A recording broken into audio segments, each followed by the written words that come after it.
Good evening news 360 Janata గ్యారేజ్కి స్వాగతం. నిన్న రాష్ట్ర హైకోర్టులో జరిగిన విషయాన్ని రాష్ట్ర ప్రజలందరూ కూడా గమనించే ఉంటారు. హైడ్రా మొదలుపెట్టింది మొదలు, జీవో ఇచ్చింది మొదలు, వారు బిల్డింగ్స్ను కూలగొట్టుతున్న తీరును చూసిన తర్వాత చాలామంది ఆశ్చర్యపోయారు. అయితే కన్వెన్షన్ కానీ పెద్దవాళ్ళది కానీ ఎవరైతే బాగా డబ్బుండి అవసరం లేకుండా ల్యాండ్ ఆక్యుపై చేశారో, ఆక్రమణలు చేశారో, అక్రమంగా కట్టుకున్నారో, పర్మిషన్ లేకుండా కట్టుకున్నారో, డబ్బులు సంపాదిస్తున్నారో, ప్రభుత్వ భూమిలో ఎంజాయ్ చేస్తున్నారో అవన్నీ తీసేస్తున్నప్పుడు సామాన్య ప్రజలు సైతం ప్రశంసించారు. కాంగ్రెస్ ప్రభుత్వాన్ని ఏ ప్రభుత్వం చేయని గొప్ప పనులు చేస్తున్నారని చెప్పి కీర్తించారు కూడా. ప్రభుత్వ స్థలంలో కట్టుకున్న ఆక్రమణలు కానివ్వండి, ప్రభుత్వ స్థలం ఆక్యుపై చేసుకున్న పెద్దలు కానివ్వండి, లేదా ఒక అంతస్తు పర్మిషన్ తీసుకొని 10 అంతస్తులు వేసిన వాళ్ళు కానివ్వండి, లేదా చెరువుల ఆక్యుపేషన్ కానివ్వండి, ఎఫ్టీఎల్ ఆక్యుపేషన్ కానివ్వండి, లేదంటే బఫర్ జోన్ ఆక్యుపేషన్ కానివ్వండి, ఇంకా ఏదైనా సరే, మూసీ రివర్ ఫ్రంట్ కానివ్వండి, నాలాలు కానివ్వండి, ఏదైనా సరే ప్రభుత్వ స్థలం ఆక్యుపై చేసుకొని పెద్ద బడాబాబులు ఏమైతే బిల్డింగ్స్ కట్టారో అవన్నీ కూలగొడుతున్నప్పుడు ప్రజలంతా సంతోషించారు, ఈ ప్రభుత్వాన్ని దీవించారు కూడా. కానీ ఆ తర్వాత జరిగిందేంటి? రాష్ట్ర హైకోర్టు హానరబుల్ జడ్జ్ అభిప్రాయపడ్డట్టుగా హైడ్రా నియమించిన విధానాన్ని మేము తప్పుపట్టట్లేదు, ఇష్యూ చేసిన జీవోని నేను క్వశ్చన్ చేయట్లేదు, కానీ అమలు పరుస్తున్న తీరు మాత్రం డెఫినెట్గా నేను మాట్లాడుతున్నాను. కుంట అంటే ఏంటి? నల్ల కుంట అని హైదరాబాదులో ఉంది. నల్ల కుంట ఒకప్పుడు కుంట కాబట్టి ఆఫీసర్లు చెప్తే, ఎంఆర్ఓలు చెప్తే ఇప్పుడు నల్లకుంటను మొత్తం కూల్చేస్తారా? అసలు కుంట అంటే ఏంటో తెలుసా మీకు? తలాప్ కట్ట అంటే చెరువు కట్ట అని ఒకటి ఉంది అక్కడ. ఇప్పుడు అది కట్ట కనిపించట్లేదు. ఇప్పుడు మీరు వెళ్ళి ఎంఆర్ఓ లెటర్ ఇచ్చాడనో, తహసీల్దార్ చెప్పాడనో అది కూలగొట్టగలరా? రాష్ట్ర హైకోర్టు ఏం చెప్పినా మీరు వినరా? న్యాయ పరిధిలో ఉన్న అంశాన్ని మీరు ఇలా తీసుకుంటారా? రేపొద్దున చార్మినార్ తహసీల్దార్ చార్మినార్ను కూల్చేద్దాం, మాకు లేబర్ ఇవ్వండి అంటే మీరు సమకూరుస్తారా? రేపు రాష్ట్ర హైకోర్టు కూడా మూసీ పరివాహ ప్రాంతంలో ఉంది, కూల్చేద్దామంటే మీరు ఒప్పుకుంటారా? అంటే ఎటువంటి నోటీసులు ఇవ్వరా? డ్యూ ప్రాసెస్ ఆఫ్ లా ఉండదా? మిస్టర్ రంగనాథ్, నేను అన్నీ గమనిస్తున్నాను, నా దగ్గర రిట్ పిటిషన్స్ పెండింగ్ ఉన్నాయి, దాదాపు లంచ్ మోషన్సే 20 ఇవాళ పడ్డాయి. మిస్టర్ రంగనాథ్, దయచేసి కరెక్ట్గా చెప్పండి, ఉన్నట్టుగా చెప్పండి, సమాచారం తెలుసుకొని చెప్పండి. మీ దగ్గర సమాచారం లేకపోతే నా దగ్గర సమాచారం ఉందంటూ హానరబుల్ హైకోర్టు వ్యాఖ్యానించిన తీరు రాష్ట్ర ప్రజలు మొత్తం కూడా చూశారు. ఏం జరుగుతోంది? చట్టాలు ఏం చెప్తున్నాయి? న్యాయం ఏం చెప్తోంది? పేద ప్రజల బతుకులు ఏం చెప్తున్నాయి? యాక్చువల్గా బడాబాబుల కోసం, ప్రభుత్వ భూమిని ఆక్యుపై చేసిన వాళ్ళ కోసం సృష్టించబడ్డ హైడ్రా చివరికి పేదల బతుకులు మాత్రమే ఎందుకు కూల్చేస్తుందన్నది చాలా పెద్ద ప్రశ్న. ఉదాహరణకు నేను మొన్న కూడా చెప్పాను, ఒక లేమ్యాన్, ఏమీ తెలియని విషయ పరిజ్ఞానం లేని మనిషి హైదరాబాద్ వచ్చి ఒక ల్యాండ్ చూసుకొని ఈ ల్యాండ్ కొందామనుకుంటారు, అడ్వకేట్ని సంప్రదిస్తారు, 30 years ఈసీ తీసుకుంటారు, లింక్ డాక్యుమెంట్ చూసుకుంటారు, ఆ స్థలాన్ని రిజిస్ట్రేషన్ చేసుకుంటారు, ఆ తర్వాత హెచ్ఎండిఏకి కానీ జిహెచ్ఎంసీకి కానీ అప్లికేషన్ పెట్టుకుంటారు. ఇది ఏ జోన్లో ఉంది అని అంటారు. రెసిడెన్షియల్ జోన్లో ఉంది అంటే ఎమ్మటే ఇల్లు కట్టుకోవడానికి జిహెచ్ఎంసీకి పర్మిషన్ తీసుకుంటారు. జిహెచ్ఎంసీ కూడా 1-2 సార్లు ఆలోచించి సరి అయిన ఫీజు తీసుకొని పర్మిషన్ ఇచ్చిన తర్వాత వాళ్ళు ఇల్లు కట్టుకుంటారు. 10 సంవత్సరాలు 15 సంవత్సరాలు అయిన తర్వాత ఇవాళ హైడ్రా పేరిట వచ్చి మరి హెచ్ఎండి ఇచ్చిన సర్టిఫికేట్ సంగతి ఏంటి, జిహెచ్ఎంసీ ఇచ్చిన పర్మిషన్ సంగతి ఏంటి, సబ్ రిజిస్ట్రార్లో రిజిస్ట్రేషన్ అయిన సంగతి ఏంటి, లింక్ డాక్యుమెంట్ సంగతి ఏంటి? మరి 1954 నుంచి ఇప్పటి వరకు అన్ని పహనీల్లో ప్రభుత్వ భూమి కాకుండా ప్రైవేట్ భూమిగా రికార్డు చేయబడ్డ ఈ భూమి సంగతి ఏంటి? ఇప్పుడు ఆన్సర్ చెప్పండి. హెచ్ఎండి ఆఫీసర్ని డిస్మిస్ చేస్తారా? పర్మిషన్ ఇచ్చిన జిహెచ్ఎంసీ ఆఫీసర్ మీద యాక్షన్ తీసుకుంటారా? లేక ఎంఆర్ఓ మీద యాక్షన్ తీసుకుంటారా? కార్పొరేటర్ మీద తీసుకుంటారా? లేదా ప్రభుత్వ పెద్దలు ఎవరి మీద తీసుకుంటారు? ఏమి చదువుకోని వ్యక్తి, అన్ని చట్టాలని గౌరవించే వ్యక్తి ఇంతకన్నా ఏం చేయగలడు? ఇంతకన్నా సర్టిఫికెట్స్ ఏం కావాలి అని అడిగిన హైకోర్టు ప్రశ్నకు రంగనాథ్ గారు మంచి ఆఫీసర్, మేమంతా సపోర్ట్ చేస్తాం కూడా, నీతి నిజాయితీకి మంచి పేరు మారుపేరుగా ఉన్న రంగనాథ్ గారు ఏం చెప్పలేకపోయారు. అవసరమైతే జీవోను కూడా స్టే ఇస్తామని చెప్పి రాష్ట్ర హైకోర్టు వ్యాఖ్యానించిందంటే ఏదో జరుగుతోంది, ఏదో ప్రజలు భయపడుతున్నారు. ఇవాళ ఆక్యుపై చేసిన లేదా ఇల్లు కట్టుకున్న పేద ప్రజలు మూసీ ఒడ్డున కానివ్వండి, చెరువు ఒడ్డున కానివ్వండి, వాళ్లకు సరైన నోటీసులు ఇవ్వండి. ఇవాళ హైడ్రా ఏర్పాటు చేయడాన్ని వ్యతిరేకించట్లేదు, మున్సిపల్ చట్టాలు కూడా పకడ్బందీగా ఉన్నాయి. 1955 యాక్ట్ ప్రకారం ఎవరైనా పర్మిషన్ తీసుకోకుండా కట్టినట్టయితే అది కూలగొట్టే అధికారం నోటీస్ ఇచ్చింది. 452 నోటీస్ ఇవ్వండి. తర్వాత 3 డేస్ తర్వాత ఇంకొక నోటీస్ ఇవ్వండి. ఆ నోటీస్ ఇచ్చిన తర్వాత కూడా వాళ్ళు బిల్డింగ్ తీసేయకపోతే అప్పుడు మీ పరిధిలోకి వస్తుంది అది. ఇంతే తప్ప నోటీస్ ఏమీ లేకుండా. ఇంకోటి, శని ఆదివారాలు ఎటువంటి పనులు చేయకూడదు. గవర్నమెంట్ ఆఫీసర్లు ఎవరు ఆఫీస్కి రారు. ఎవరన్నా ఆ ఇంట్లో ఉండే పని చేస్తారు తప్ప, అత్యవసర పరిస్థితులు ఉంటే తప్ప బయటకు రారు. ఇటువంటి పరిస్థితుల్లో శని ఆదివారాలు మాత్రమే హైడ్రా ఎందుకు పనిచేస్తుంది, హైడ్రా ఆఫీసర్లు ఎందుకు పనిచేస్తున్నారు, ఎంఆర్ఓలు ఎందుకు పనిచేస్తున్నారు? మరి ఏదైనా శనివారం ఆదివారం ఒక పహనీ కావాలన్నా, పట్టదారు పాస్ పుస్తకం కావాలన్నా, ఏదైనా పని మీద వెళ్ళాలన్నా ఎంఆర్ఓ అందుబాటులో ఉంటారా? ఉండరు. ఫోన్ లేపుతారా? లేపరు. మరి కూల్చేయడానికి మాత్రం ఎందుకు తాపత్రయపడుతున్నారు? హాలిడే రోజు ఎందుకు అనుకున్నారు? హానరబుల్ సుప్రీంకోర్టు డిసిషన్ ఉంది కదా, హానరబుల్ హైకోర్టు డిసిషన్ ఉంది కదా. పని దినాల్లో ఎట్టి పరిస్థితుల్లో కూలగొట్టకూడదు, సూర్య అస్తమైన తర్వాత కూలగొట్టకూడదు, సూర్యుడు ఉదయించక ముందు వెళ్ళకూడదు అనేది ఉంది. ఇవాళ నేను చెప్తున్నాను, బిల్డింగ్స్ కూలగొట్టదలుచుకుంటే రాయదుర్గం వెళ్ళండి. అక్కడ 2 బిల్డింగ్స్ ఉంటాయి. నేను ఎల్లుండి చెప్తాను. ఎల్లుండి ఇదే విషయం మీద డిస్కషన్ చేస్తున్నాను, డిబేట్ చేస్తున్నాను. ప్రభుత్వ అధికారులందరినీ మేలుకొలుపుతాం. దయచేసి 34 ఫీట్లు గవర్నమెంట్ ల్యాండ్ ఆక్యుపై చేసుకొని, టీఎస్ఐసి ల్యాండ్ ఆక్యుపై చేసుకొని బిల్డింగ్స్ కట్టుకున్నది కూడా మీకు పంపిస్తాం. అది కూలగొట్టండి. అంతేకాకుండా మెడికోర్ హాస్పిటల్ సెట్ బ్యాక్స్ లేకుండా కట్టారు, అది కూలగొట్టండి. ఇటువంటి నేను చాలా చెప్తాను. ఎల్లుండి డిస్కషన్ 1 అవర్. ఎవరైతే ఆక్యుపై చేశారో, ఎవరైతే అక్రమంగా కట్టారో, ఎవరైతే పర్మిషన్ వచ్చిన తర్వాత, ఓసీ వచ్చిన తర్వాత డీవియేషన్ చేసి దారి లేకుండా చేశారో, 717 మందిని ఎవరైతే ముంచారో, సాహితీ లక్ష్మీనారాయణతో అంటగాగిన వాళ్ళు ఎవరో, బ్యాంకు లావాదేవీలు చెక్ చేయండి. చార్టెడ్ అకౌంటెంట్ ఎవరైతే సపోర్ట్ చేస్తున్నారో అతని పేరు కూడా బయటకు వస్తుంది. వీళ్ళ లావాదేవీలు ఏంటి? పేద ప్రజలను పక్కన పెట్టండి సార్, పేదల బ్రతుకులు పక్కన పెట్టండి సార్, చిన్న ఇళ్ళను పక్కన పెట్టండి సార్, రేకుల షీట్లను పక్కన పెట్టండి సార్. ప్రభుత్వ భూమిని ఆక్యుపై చేసి 100 మంది, లక్షల మందిని ముంచి 1000 కోట్లు వెనకేసుకొని తిరుగుతున్న బడా బాబుల గురించి మనం పట్టించుకుందాం సార్. వాళ్ళ సంగతి చూసుకుందాం, పేదవాళ్ళ సంగతి వదిలేద్దాం సార్. రంగనాథ్ గారు ఆలోచించండి. రాష్ట్ర హైకోర్టు మీలాంటి గొప్ప ఆఫీసర్ని పిలిచి ఇలా మాట్లాడటం అనేది చాలా బాధ కలుగుతోంది. దయచేసి చట్టాలన్నీ పూర్తిగా చదవండి, నోటీసులు ఇవ్వండి. 14 రోజులు ఇస్తారో 21 రోజులు ఇస్తారో, నోటీస్ ఇచ్చిన తర్వాత వాళ్ళ ఆన్సర్కి కూడా వెయిట్ చేయండి. వెయిట్ చేసిన తర్వాత వాళ్ళ ఆన్సర్ సంతృప్తికరంగా లేకపోతే యాక్షన్ తీసుకోండి సార్. ప్రతి హైకోర్టు కూడా అక్రమాలు కూలగొట్టకూడదని చెప్పరు. అలాగే ప్రభుత్వ భూమి ఆక్యుపై చేసుకొని కట్టుకుంటే కూలగొట్టేమని చెప్తారు. కానీ స్కోప్ ఇవ్వండి. ప్రజలు సార్, మన ప్రజలు, మన దేశ ప్రజలు, మన చట్టానికి లోబడి ఉండే ప్రజలు. ఇవాళ బీఆర్ఎస్ పార్టీ దీన్నే ఎన్నుకుంది, ముందుగా దీన్నే ఎన్నుకుంది. కేటీఆర్ గారు కానీ, హరీష్ రావు గారు కానీ, మాజీ ముఖ్యమంత్రి కేసీఆర్ గారు కానీ దీని మీదే ఉన్నారు. ఎక్కడ కాంగ్రెస్ పార్టీ దొరుకుతుందా, ఎక్కడ వీక్ చేద్దామని ఆలోచిస్తున్నారు. కేర్ఫుల్గా ఉండండి సార్. చట్టాలు మంచియే, హైకోర్టు చెప్పినట్టుగా అమలు పరిచే తీరు మీద మాత్రమే మాకు అభ్యంతరం. ఇది ఇవాళ జనతా గ్యారేజ్. మనకు హానరబుల్ ఎమ్మెల్యే మిత్రులు రామగుండం ఎమ్మెల్యే ఠాకూర్ గారు ఉన్నారు. మేమంతా కలిసి ఒకటే దగ్గర ఉండేవాళ్ళం. Really welcome sir, welcome sir. అలాగే ప్రేమేందర్ రెడ్డి గారు 30 ఇయర్స్ మిత్రులు, వాళ్ళు కూడా ఉన్నారు భారతీయ జనతా పార్టీలో. నేను ఎన్నోసార్లు చెప్పాను, పదవి వచ్చినా రాకపోయినా ఒకటే జెండా, ఒకటే ఎజెండా, ఒకటే జెండా. ప్రేమేందర్ రెడ్డి గారు ఉన్నారు. అలాగే మిత్రులు దూదిమెట్ల బాలరాజ్ యాదవ్ గారు, టీఆర్ఎస్ పార్టీ నుంచి ప్రముఖ నాయకులు. నేను నిన్నే చెప్పాను, ఇక్కడ మోస్తున్నారు పార్టీని వాళ్ళు. ఎస్ ఎమ్మెల్యే గారు నమస్కారం సార్. సార్ నిన్న నమస్కారం. ఎస్ సార్, నిన్న హైకోర్టు ఒకటే చెప్పింది సార్, హైడ్రా ఏర్పాటు చేసిన విధానాన్ని మేము క్వశ్చన్ చేయట్లేదు. మీరు ట్రాఫిక్ కానివ్వండి, మిగతాయి కానివ్వండి, చాలా మంచి పరిణామాలే. కానీ అమలు పరుస్తున్న విధానం మీద మాత్రం ఉంది. చాలామంది సీనియర్ నాయకులు కూడా అదే చెప్తున్నారు సార్. చట్టాలు చేసే వరకే ప్రభుత్వం పని, జీవోలు ఇచ్చే వరకే ప్రభుత్వం పని. జీవోలు ఎలా అమలు పరుస్తున్నారు, మీరు ఏమైతే స్ఫూర్తితో చేశారో ఆ స్ఫూర్తి ఆఫీసర్లు చేస్తున్నారా లేదా చూడండి. ఎంఆర్ఓలు మీకు నేను చెప్పాల్సినంత కాదు సార్. మనం ఎన్నోసార్లు డిస్కస్ చేసుకున్నాం. ప్రభుత్వ అధికారులు ఎలా ఉంటారు, వాళ్ళ మీద కూడా యాక్షన్ తీసుకోండి. మరి అక్రమంగా పర్మిషన్ ఇచ్చిన వాళ్ళు ఇవాళ కూలగొట్టేది వాళ్ళే, పర్మిషన్ ఇచ్చింది కూడా వాళ్ళే. మరి పార్టీ ఏమనుకుంటుంది సార్?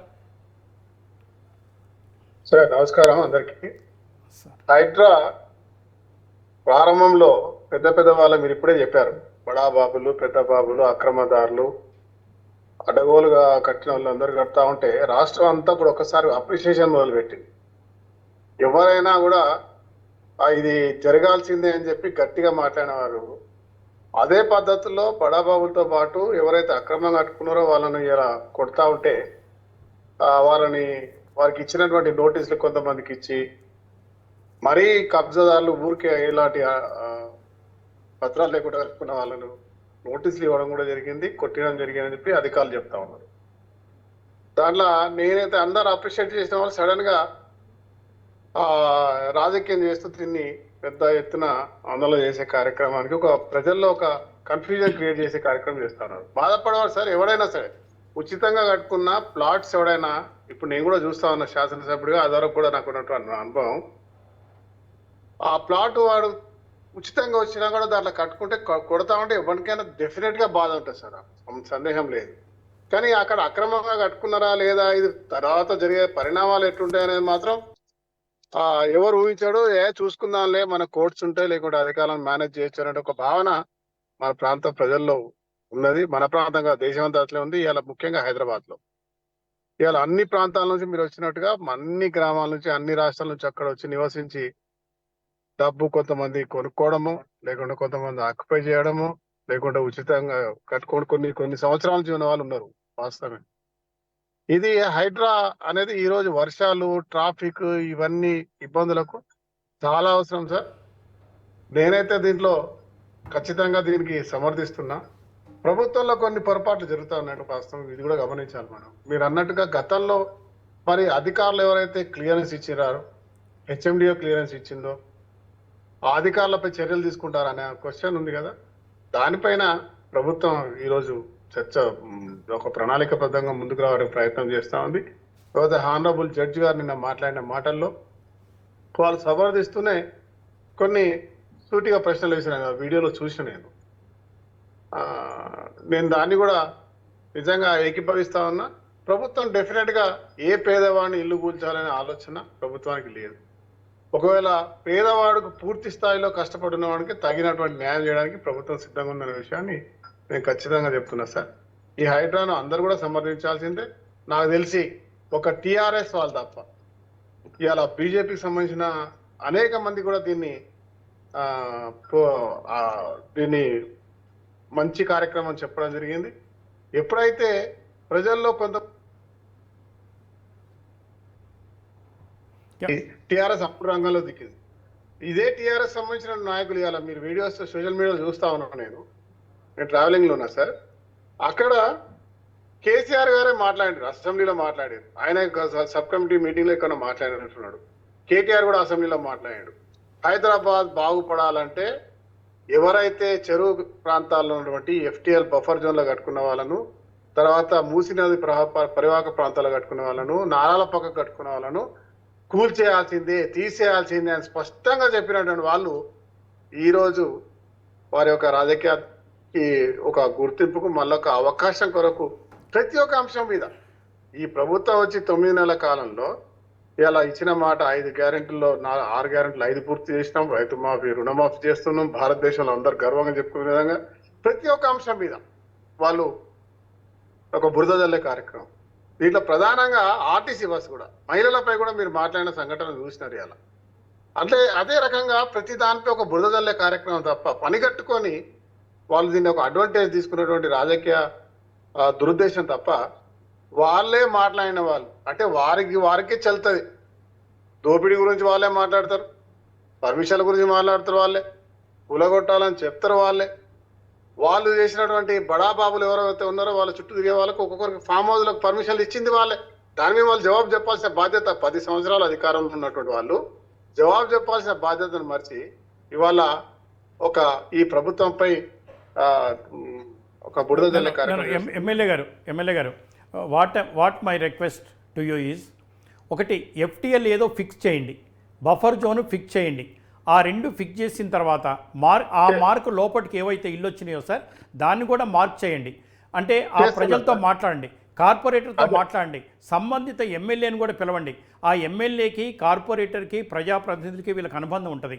ఎక్కడ తప్పు జరిగిందో, ఎక్కడ ప్రజల గురించి ఏం చేస్తున్నామో వాళ్ళకి ఎక్స్ప్లెయిన్ చేయండి.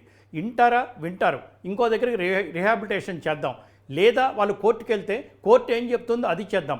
అంటే నోటీసులు ఇవ్వకుండా, ఎటువంటి టైం ఇవ్వకుండా చిన్న పిల్లల్ని వేసుకొని స్కూల్ అక్కడే ఉంటుంది, హాస్పిటల్ అక్కడే ఉంటుంది, అన్ని చిన్న చిన్న గిన్నెలు సార్, రిక్షాలో వచ్చేంత గిన్నెలు. దయచేసి మనోనేత్రంతో చూడండి, వారి గురించి ఆలోచించండి. అలాగే ఎవరైతే పెద్ద పెద్ద బిల్డింగ్స్ కట్టుకొని వేలాది కోట్లు, వందల కోట్లు వెనకేసుకున్నారో, మహానగరంలో మాయగాళ్ళు ఉన్నారో, మీకు తెలవని వాళ్ళు కాదు సార్. చాటున దాక్కుంటున్నారు సార్, వాళ్ళు చట్టాల చాటున దాక్కుంటున్నారు, న్యాయం చాటున దాక్కుంటున్నారు. ముందు వాళ్ళ పని పట్టండి సార్. డెఫినెట్ గా సార్, అదే జరగాల్సింది ముందు. యా, మరి హైడ్రా ఈ పేదవాళ్ళు అనే దాని మీద ఏదైతే అక్రమంగా కట్టుకున్నారో అందరికీ ఒకటే న్యాయం అనే విధంగా పోతున్నది ప్రభుత్వం. కానీ మీరు అన్నట్టుగా ఒక విషయం మీరు ఒకటి గమనించాలి సార్. ఇక్కడ డెఫినెట్ గా ప్రభుత్వం అందరినీ పేదవాళ్ళు ఉన్న బస్తీల్లో హెచ్చరిస్తా ఉంది. వారికి అందరు కూడా నోటీసులు ఇవ్వడం జరిగింది, అనౌన్స్ చేయడం కూడా జరిగింది అని స్పష్టంగా అధికారులు చెప్తా ఉన్నారు. ఇవి జరగకుండా జరుగుతాయి సార్. ఇంకొక విషయం ఏంటంటే సార్, మన దగ్గర ఉన్నటువంటి ఒక దౌర్భాగ్యమైన పరిస్థితి, సమయం ఇస్తే కోర్టులు అంటే అందరికి గౌరవం సార్, న్యాయస్థానం అందరికీ ఉన్నది. కానీ దీన్ని ఎక్కువ వాడేటోడు సామాన్యుడి కంటే ఎక్కువ అక్రమదారులు, బడాబాబులు, మీరు అన్నట్టు దోపిడీ, ఈ భూ కబ్జాలకు పాల్గొనే వాళ్ళు, ఈ యొక్క సంస్కృతికి అలవాటు పడ్డ వాళ్ళు ప్రతి ఒక్కరు దీని వెనుక ఉండి ఈ న్యాయస్థానం కూడా వాడుతున్నారని చెప్పి నా అభిప్రాయం, నా వ్యక్తిగత అభిప్రాయం. చూడు, పర్ఫెక్ట్ చెప్పారు. న్యాయస్థానానికి పోయి అడ్డంకులు తీసుకొచ్చే అభివృద్ధి మీద ప్రభుత్వాలు ఉంటాయి సార్. ఎమ్మెల్యే గారు, మీరు కరెక్ట్గా చెప్పారు సార్. చెరువులు ఆక్యుపై చేసిన వాళ్ళు, నాలాలు ఆక్యుపై చేసిన వాళ్ళు, ప్రభుత్వ భూమి ఆక్యుపై చేసిన వాళ్ళంతా పెద్దవాళ్లే సార్. వాళ్ళు రెంట్కి ఇచ్చారు సార్, షెడ్లు వేసుకోమని, కమర్షియల్ యాక్టివిటీ చేయమని. చాలా చోట్ల మీరు చెప్పింది వాస్తవం సార్. పర్మిషన్స్ లేకుండా కట్టి ఏం చేశారంటే వీళ్ళని ముందుకు దోస్తున్నారు, మీడియా ముందుకు వీళ్ళని దోస్తున్నారు. వీళ్ళ ముసుగులో వాళ్ళు safe. You are exactly right sir. అందుకే సార్ ఠాకూర్ అంటే ఠాకూరే పర్ఫెక్ట్గా మాట్లాడారు. కొంచెం పేద ప్రజల గురించి ఆలోచించే మనస్తత్వం మీకుంది, దయచేసి అది ఆలోచించండి సార్. అండగా ఉండడమే మా లక్ష్యం sir. Thank you sir. Especially yourself, especially you are quite different.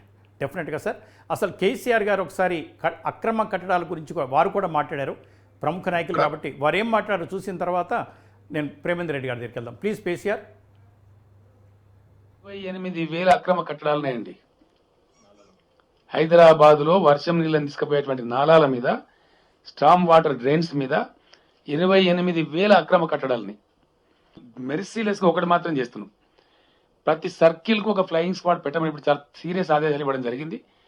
హైదరాబాదులో అక్రమ కట్టడం కడితే నిర్దాక్షిణ్యంగా కూల్చివేస్తాం. ఇక నుంచి అక్రమ కట్టడాలు ఎట్టి పరిస్థితుల్లో హైదరాబాద్లో అనుమతించబడాయి. నంబర్ 1. కట్టదలుచుకున్న కూడా నేను హెచ్చరిక చెప్తా ఉన్నా, కట్టి మీ ఆస్తి చెడగొట్టుకోకండి, డబ్బులు పాడు చేసుకోకండి. దయచేసి నిర్దాక్షిణ్యంగా ప్రభుత్వం కూల్చివేస్తుంది ఒకటి, లేకపోతే ఇటువంటి సిచ్యువేషన్ వస్తుంది. తర్వాత ఈ 28,000 నాలాల మీద కట్టిన అబ్స్ట్రక్షన్స్ కూడా తొలగించాల్సిన అక్కర ఉంటుంది. మీడియాతో నా ప్రార్థన, దయచేసి మీరు ఇప్పుడు ఎట్లయితే రిపోర్ట్ చేసినారో సమస్యను, ఇవి కూల్చేటప్పుడు కూడా మీరు పాజిటివ్ ధోరణితో కరెక్ట్గా కూలుస్తున్న ప్రభుత్వం మీద సపోర్ట్ చేయాలి, అది ధర్మం. ఎస్ ప్రేమేందర్ రెడ్డి గారు నమస్కారం సార్. నమస్కారం సార్. కేసీఆర్ గారు మాజీ ముఖ్యమంత్రి, బీఆర్ఎస్ పార్టీ అధ్యక్షుడు కూడా కరెక్ట్గా చెప్పారు సార్. 1955 అనేది కేంద్ర చట్టం. ఆ చట్టం ప్రకారం అక్రమం నిర్మాణాలు చేయకూడదు, డీవియేషన్ చేయకూడదు. ఆక్యుపెన్సీ సర్టిఫికేట్ వచ్చిన తర్వాత ఆ బిల్డింగ్లో ఎటువంటి మార్పులు చేయకూడదు. మార్పులు చేస్తే ఆ బిల్డర్ని అరెస్ట్ చేయాలి, ఆ విధవలందరినీ లోపటేసేయాలి. తర్వాత రికవరీ ఆఫ్ యాక్ట్ కూడా పెట్టాలి. దాన్ని మనం ఎవరు సమర్థించట్లేదు సార్.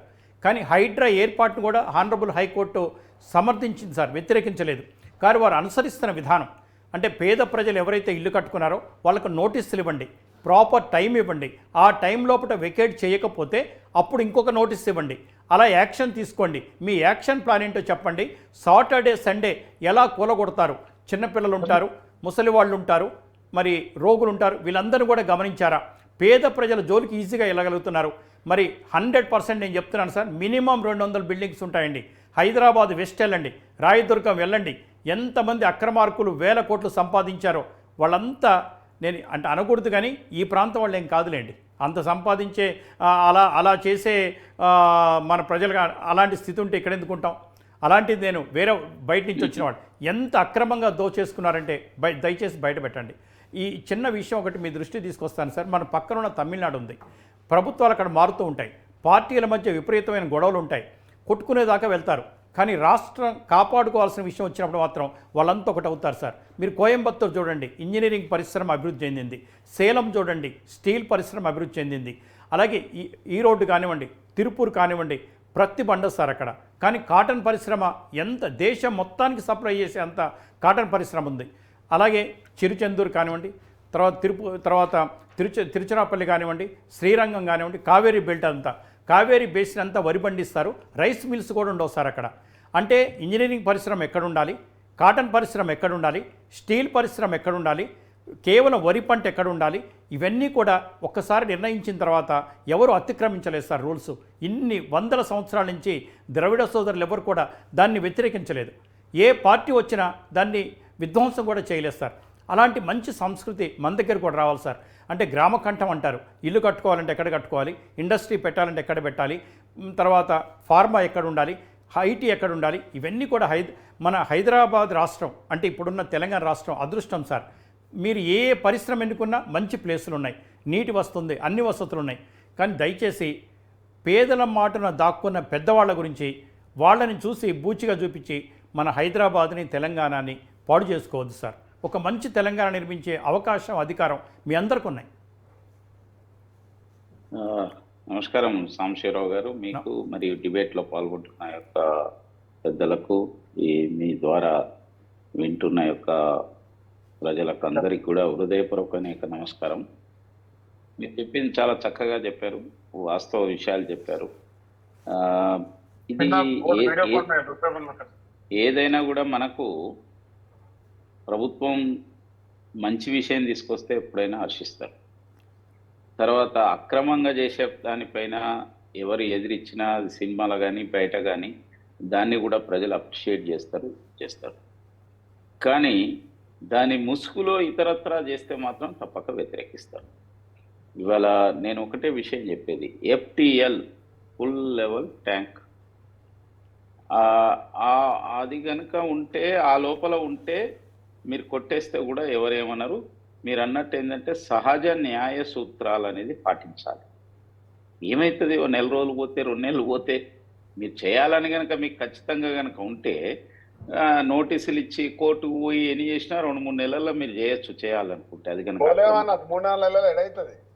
అంటే నేనేమంటున్నానంటే అన్ని కాదు, ఇప్పుడున్న ఫాస్ట్ ట్రాక్ సిస్టము ఇది చేయొచ్చు. అన్న ప్రేమధర్ అన్న, పెద్దలు మీరు మళ్ళీ సామాన్యుడు పేదవాడు పోడన్నా దీంట్లో అంతా పెద్ద పెద్ద బడాబాబులు ముందుండి మరి ఎమ్మెల్యే గారు నేను మీకు ఇస్తాను. అంటే ఇక్కడ అందరూ జూమ్ లో ఉన్నారు సార్, డిస్టర్బ్ అవుతా ఉంది. ప్రేమేందర్ రెడ్డి గారు మాట్లాడిన తర్వాత మీకు ఇస్తాను sir, please. Yes, Premender Reddy గారు మాట్లాడండి. ఒక్కటి, మీరు ఇప్పుడు మన చట్టం ఏం చెప్పిందంటే 100 మంది దోషులు తప్పించుకున్న ఒక నిర్దోషికి శిక్ష పడవద్దు అని చెప్పారు. అంటే దాని అర్థం 99 మంది తప్పించుకోవాలని కాదు, కానీ నిర్దోషికి ఎట్టి పరిస్థితుల్లో కూడా శిక్ష పడద్దు అన్నారు. ఇవాళ ఒక అమాయకులు, పేద ప్రజలు, మధ్యతరగతి వాళ్ళు దెబ్బతినద్దు. కానీ హైడ్రాలో జరిగిన యొక్క సంఘటనలో అలాంటి వాళ్ళు ఘోరాతి ఘోరంగా దెబ్బతిన్నారు. తర్వాత వాళ్ళకు టైం ఇవ్వకుండా వేరే వాళ్ళ దగ్గర లీజుకు తీసుకున్న దాన్ని కూడా అందులోకి వెళ్ళి సామాన్ తీసుకెళ్తుంటే కూడా ఏమాత్రం అవకాశం ఇవ్వకపోవడం వల్ల ఒక ఆమె ఊరేసుకొని కూడా చనిపోయింది. అనేక సంఘటనలు చెప్పాలంటే సోషల్ మీడియాలో వస్తున్నాయి, జరుగుతున్నాయి. మేము కూడా ఒక దగ్గర మొన్న ఈ మూసి దీనికి సంబంధించిన దాంట్లో ఈటెల రాజేందర్ గారు, మా మహేశ్వర్ రెడ్డి గారు, మేమందరం కూడా ధర్నాలు కూడా పాల్గొన్నాం, మా కార్పొరేటర్స్. మీకు నేను ఎందుకు చెప్తున్నానంటే, మీరు నిజంగా ఇప్పుడున్న యొక్క బీఆర్ఎస్ మంచి చేసిందని నేను చెప్పడం లేదు. బీఆర్ఎస్ కూడా అనేక పొరపాట్లు చేసింది. బీఆర్ఎస్ 111 జీవోని ఎత్తేయడానికే ప్రయత్నం చేసింది, అదో పెద్ద కుంభకోణం. ధరణి పెద్ద కుంభకోణం. మరి ఇవి అన్నీ అన్నారు కానీ మీరు ఏం చేయడం లేదు కదా. ధరణి పైన ఇంతవరకు ఏం చర్య తీసుకోలేదు. మరి 1,00,000 కోట్ల కుంభకోణం అన్నారు, ఏమైంది? ఇన్ని రోజులు అయిపోయింది. దీని వరకు పరిమితం అవుదాం. ప్రేమేందర్ రెడ్డి గారు, ఈ హైడ్రా నిర్మాణం కానీ ఆ పనితీరు కానీ హానరబుల్ హైకోర్టు వ్యాఖ్యానించిన మీదట సరి చేసుకోవాల్సిన అంశాలు. నేను అనేది అదే, ఆనరబుల్ హైకోర్టు చెప్పిన దాంట్లో సత్యం ఉన్నది. తప్పక మీరు సహజ న్యాయ సూత్రాలు పాటించాలి. ఇందులో పెద్దవాళ్ళే కోర్టు అంటే ఇప్పుడు కోర్టు ఉంటే కోర్టును ఎదుర్కొనే యొక్క శక్తి ప్రభుత్వానికి ఉండాలి ఎప్పుడైనా. ఎస్ కోర్టు తలుపే తట్టొద్దు అనడం అనేది ఇక అది నియంత్రితమైంది. కోర్టు తలుపు దట్టిన తర్వాత కూడా దాన్ని ప్రభుత్వం న్యాయం ఉంటే గెలవాలి. అలా కాకుండా కోర్టుల్లో ఇంకా అంటే సిస్టంలోనే ఎక్కడో పొరపాటు ఉన్నట్టు. అదే అన్ని సందర్భాల్లో అట్లా ఉండదు. అనేక కోర్టులు మనకు స్పష్టమైన తీర్పిస్తే కూడా మరి మీరు అమలు చేయడం లేదు. ఇప్పుడు నేను చెప్పొద్దు కానీ కొన్ని ప్రార్థన దాని విషయంలో లౌడ్ స్పీకర్స్ని ఎత్తేయమని ఎప్పుడో కోర్టు తీర్పిచ్చింది. మీరు ఇంప్లిమెంట్ చేస్తున్నారా? ఇప్పుడు కోర్టు చెప్పినవి మాత్రం మీరు ఏం చేయడం లేదు కదా. ప్రేమేందర్ రెడ్డి గారు ఒకటే సార్, నేను ఒకటే మీరు చెప్పింది వాస్తవం సార్. చట్టాలు చేసేటప్పుడు, జీవోలు విడుదల చేసేటప్పుడు న్యాయ కోవిధుల సలహా తీసుకోవాలి. ఒకవేళ ఎవరన్నా హానరబుల్ హైకోర్ట్స్ కానీ సుప్రీంకోర్టులో ఛాలెంజ్ చేస్తే కూడా ఆ జీవో చట్టం నిలబడే విధంగా ఉండాలి. అంతేకాకుండా గవర్నమెంట్ అంటే ఎమ్మెల్యేలు, హానరబుల్ గవర్నమెంట్ వీళ్ళంతా కూడా చట్టాలు చేసినప్పుడు ఆ చట్టాలను అమలుపరిచే విధానంలో లోపాలుంటే కూడా ఎప్పటికప్పుడు ఎగ్జిక్యూటివ్ సరి చేసుకోవాలి సార్. ఇక్కడ ఒకటే, రంగనాథ్ గారి గురించి ఎవరు ఆలోచించట్లేదు. రంగనాథ్ గారి క్రెడిబిలిటీ గురించి కూడా ఎవరు క్వశ్చన్ చేయట్లేదు. It's a credible officer. We are the fortune to have like that officers. కానీ నోటీసులు ఇవ్వండి, దానికి ఆన్సర్ తీసుకోండి. ఆన్సర్ సాటిస్ఫై కాకపోతే ఫర్దర్ యాక్షన్ ఏంటో చెప్పండి. ముందు పేపర్ ప్రకటన ఇవ్వండి. ఎవరు ఎఫ్టీఎల్లో ఉండొద్దు, ఎవరు బఫర్ జోన్లో ఉండొద్దు, ఎవరు గవర్నమెంట్ ల్యాండ్ ఆక్యుపై చేసుకోవద్దు, అక్రమ కట్టడాలు వద్దు, డీవియేషన్ వద్దు, దయచేసి ఇది సిస్టమ్ అని చెప్పి ముందు ప్రచారం చేయండి. ప్రజలను అప్రమత్తం చేయండి. ప్రజలంతా మన వాళ్ళకి ఓటు హక్కు ఇస్తారు, వాళ్ళకి కరెంట్ ఇస్తారు, వాళ్ళకి నీళ్ళు ఇస్తారు, వాళ్ళకి రిజిస్ట్రేషన్ చేసుకుంటారు, పర్మిషన్ ఇస్తారు, జోనల్ పర్మిషన్ ఇస్తారు. అన్నీ ఇచ్చిన తర్వాత ఇప్పుడు కూలగొడితే ఆఫీసర్లందరినీ డిస్మిస్ చేయండి సార్. వాళ్ళ ఇల్లు ఆక్యుపై చేయండి. ఎవరైతే పర్మిషన్ ఇచ్చారో వాళ్ళ ఆస్తులు జప్తు చేయండి, వాళ్ళ ఇళ్ళని ఆక్యుపై చేయండి, లేదా వాళ్ళకి కూడా కూలగొట్టేయండి. అంటే ఆఫీసర్లు ఏమో శాలరీస్ తీసుకొని లంచాలు తీసుకొని పర్మిషన్స్ ఇస్తారు, మీరు వచ్చి కూలగొడతా అంటే ఎట్లా? దయచేసి మీ ముగ్గురు కూడా ప్రముఖ నాయకులు, వారైతే ఎమ్మెల్యేగా ఉన్నారు, మీరు కూడా అనేక రాజకీయాలు ఉన్నారు, బాలరాజు గారు కూడా శాసనసభ ఎప్పటికప్పుడు వెళ్తారు. దయచేసి ఆలోచించండి. ఇంతే. What ever my request is, honourable high court చెప్పిందే చెప్తున్నాను సార్. ఎస్ బాలరాజు గారు.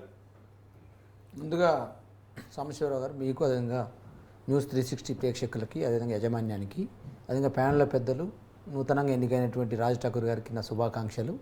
అదేవిధంగా ప్రేమేందర్ రెడ్డి గారికి నమస్కారం. ప్రధానంగా ఈరోజు న్యూస్ 360లో డిస్కస్ చేస్తున్న అంశాలు 3 అంశాలు ఉన్నాయి సార్.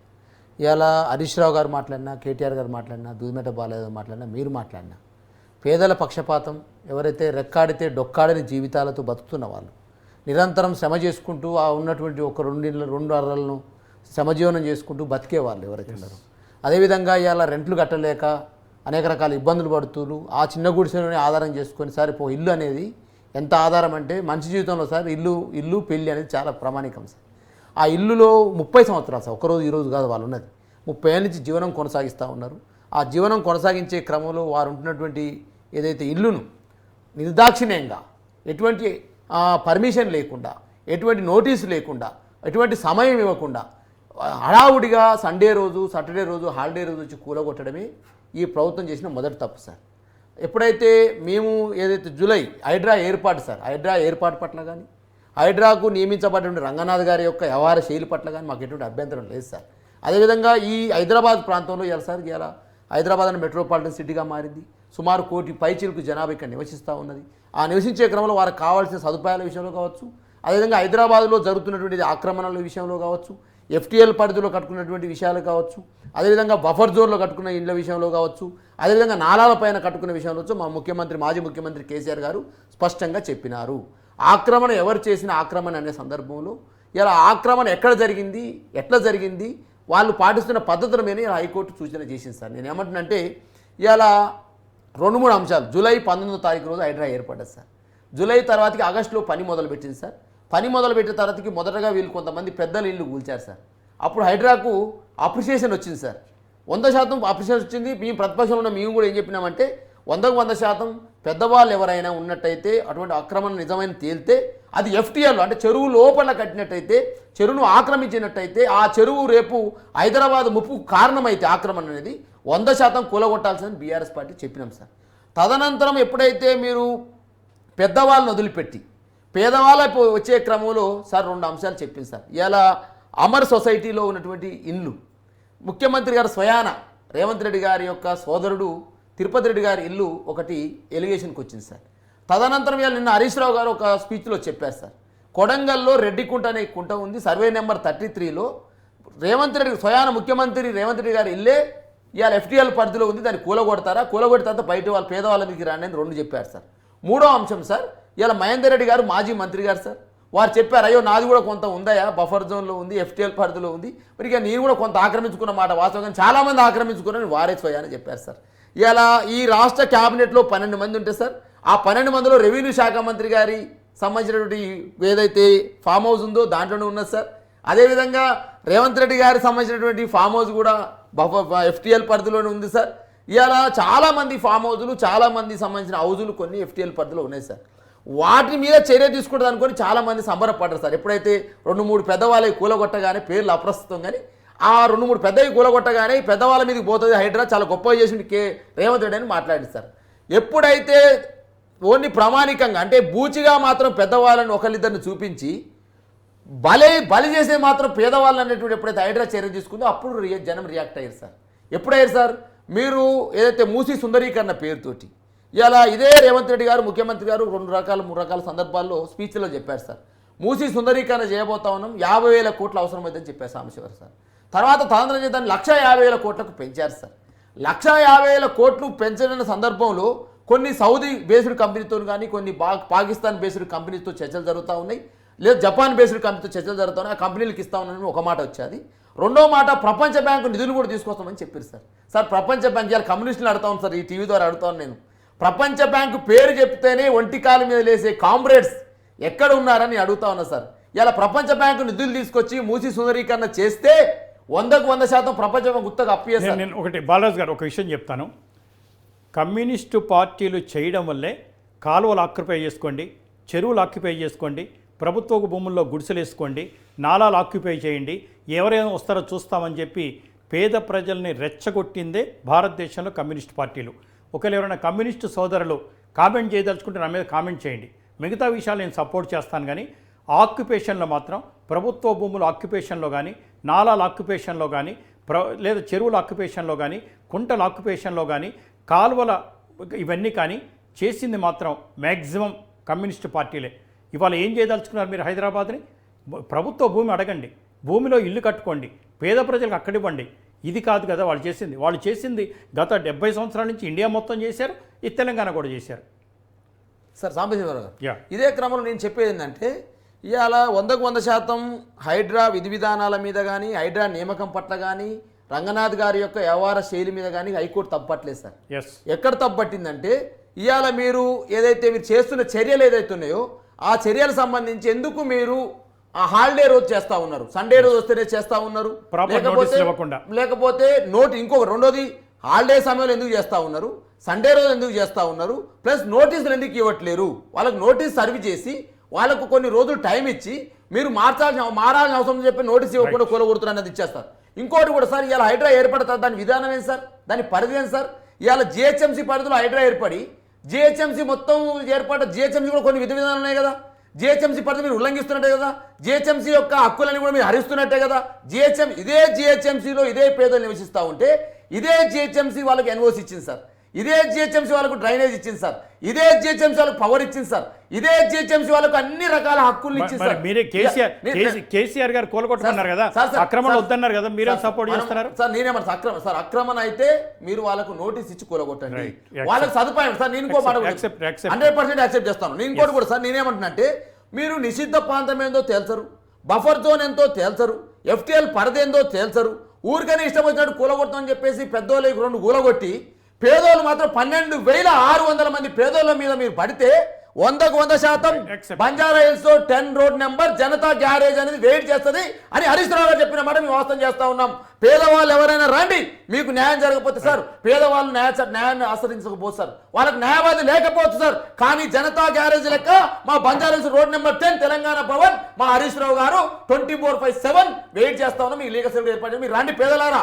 మీ ఇల్లు కూలగొడితే టీఆర్ఎస్ జెండా కూలగొట్టిన తర్వాత మీరు ఇల్లు కూలగొట్టాలని చెప్పి డిమాండ్ చేస్తా ఉన్నాను నేను. ఇవాళ సార్ నేను అడుగుతాను, ఠాకూర్ గారు నూతనంగా ఎమ్మెల్యే అయినారు, నేను వారిని యాక్సెప్ట్ చేస్తాను. ఎందుకు కష్టపడి ఆ స్పోర్ట్స్ చైర్మన్గా పనిచేశారు, విద్యార్థి నాయకుడిగా ఉన్నారు, నేను యాక్సెప్ట్ చేస్తాను. కానీ సార్ పేదవాళ్ళ ఇళ్లను చిన్న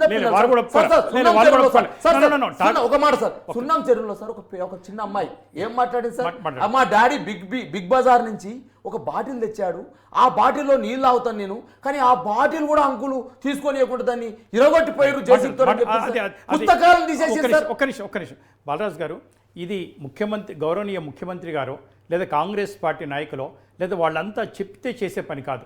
కొంతమంది ఆఫీసర్లు అత్యుత్సాహంతో ప్రభుత్వం మెప్పు కోసం చేస్తానని చెప్పి హానరబుల్ హైకోర్టు అసలు మనం ఒక గొప్ప జడ్జి ఆయన ఎవరైతే మాట్లాడారో వారి పేరు ఉటంకించడం కరెక్ట్ కాదు, కానీ హైకోర్టులో మంచి జడ్జిగా పేరు తెచ్చుకున్నారు, మంచి మానవతావాదిగా పేరు తెచ్చుకున్నారు.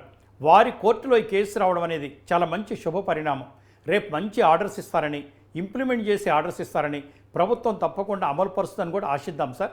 అయితే వారు చెప్పింది ఒకటే, హైడ్రా ఏర్పాటు చేయడం కరెక్టే, కానీ వాళ్ళు పనిచేసే విధానం మీద మాత్రమే కొంత డౌట్ ఉందన్నారు. మీరు చెప్పినట్టుగా కేసీఆర్ గారు చెప్పినట్టుగా అక్రమాలు కూడా మనం ఆమోదించొద్దు. కానీ ఒకటి మాత్రం మా ఛానల్ గర్వపడుతుంది ఏంటంటే, మేము పెట్టిన జనతా గ్యారేజ్ మొన్న ఈ మధ్య ఆంధ్రప్రదేశ్ నుంచి కూడా బాలకోటే గారు మాట్లాడుతూ జనతా గ్యారేజ్ అని 2-3 సార్లు అన్నారు. మీరు అలాగే ఉండాలన్నారు. బాలరాజు గారు కూడా జనతా గ్యారేజ్ మరి టీఆర్ఎస్ భవన్ నుంచి కూడా ప్రారంభిస్తామని చెప్పారు. నిజంగా ప్రౌడ్ ఆఫ్ యూ సార్. తప్పకుండా ఉంటాం, పేదల పక్షానే ఉంటాం, పేదల గురించే మాట్లాడతాం, బడుగు బలహీన వర్గాలని డెఫినెట్గా డిబేట్లో ఉండేలాగా చేస్తాం, వాయిస్లెస్ పీపుల్కి వాయిస్గా ఉంటాం, ప్రజల సమస్యల్ని నేరుగా ప్రభుత్వం దృష్టికి తీసుకెళ్తాం, తప్పు చేసిన అధికారులను కడిగి పారేస్తాం, ముఖ్యంగా ఎవరైతే అక్రమంగా దూర విద్యా విధానం ద్వారా అనేక కారణాల వలన చదువు మధ్యలో ఆపేసిన వారికి సింగిల్ సిట్టింగ్ లో 10th ఇంటర్ డిగ్రీ మరియు పీజీ చేసే అవకాశం కలదు. అడ్మిషన్లు జరుగుచున్నవి. ఎన్టీఆర్ అకాడమీ 998966 111 98667.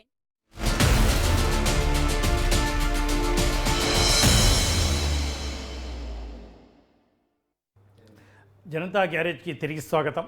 రామగుండం ఎమ్మెల్యే, యువ ఎమ్మెల్యే, పేద ప్రజల కష్టాలు తెలిసిన కార్మిక నాయకుడు వైఎస్ రాజశేఖర రెడ్డి గారు ఎంతో దగ్గర తీసుకునేవాళ్ళు, ఎంతో ప్రేమగా చూసుకునేవాళ్ళు. ఈ రోజున వారు చెప్పిన మాటలు, పేద ప్రజల జోలికి వెళ్ళేది లేదు, వాళ్లకు నోటీసులు ఇచ్చే తీసేస్తాం, చట్టాలు చేయడం శాసనసభ పని, అమలు పరచడం అనేది అధికారులు చూసుకుంటారు, మంచి అధికారులు ఉంటే చట్టాలని స్ఫూర్తిగా తీసుకుంటారు, జీవోలను అంతకన్నా స్ఫూర్తిగా తీసుకుంటారు, దాన్ని అమలు పరుస్తారు, ప్రభుత్వం ఏం చెప్పిందో అర్థం చేసుకుంటారు. ఎప్పుడు కూడా మానవత్వం మించింది లేదు.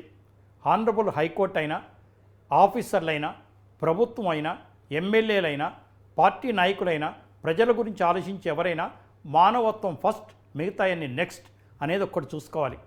అదొక్కటి చూసుకున్నట్టయితే ఇన్ని ఇబ్బందులు ఉండేవి కాదు. మరి నేను కాంగ్రెస్ పార్టీ చెప్పి చేస్తానని కూడా అనుకోవట్లేదు.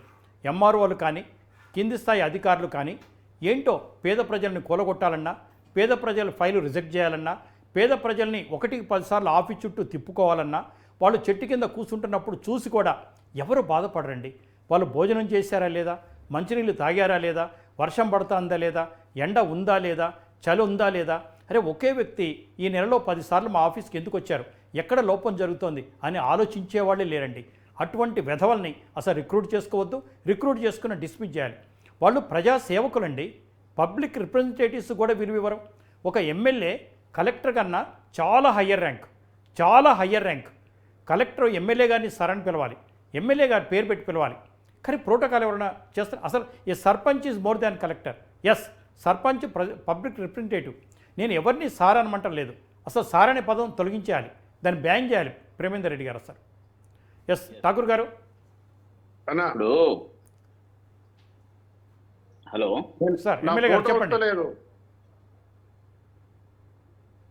మీరు నాకు కనబడతలేదు, నేను మీకు కనబడతలేదు కావచ్చు. ఓకే ఎమ్మెల్యే గారు మాట్లాడండి, యువర్ వాయిస్ ఈజ్ గోయింగ్. అన్నా